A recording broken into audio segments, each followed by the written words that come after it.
Kondisi Sungai Pampangan Oki Sumsel.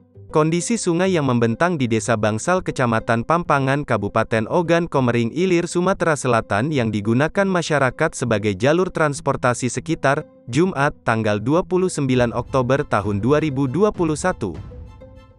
Sungai Pampangan yang berada di Desa Bangsal.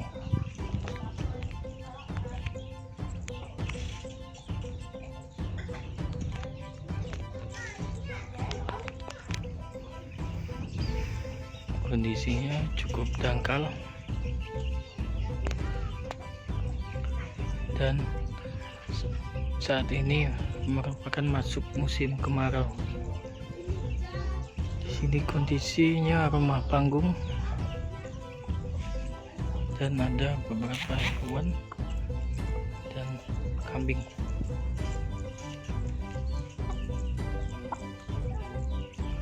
Jalan menuju ke sini dari kecamatan kota Pampangan yaitu sekitar 4 km dan mayoritas masyarakat masih menggunakan perahu untuk melakukan aktivitas sehari-hari. Di sini juga kerap digunakan warga di seberang sungai itu sebagai tempat memelihara kerbau, sawah.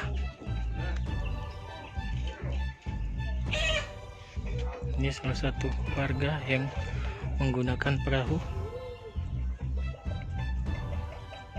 Oke, sekian yang dapat saya sampaikan. Wassalamualaikum warahmatullahi wabarakatuh. Jangan lupa subscribe, share, komen, dan like ya.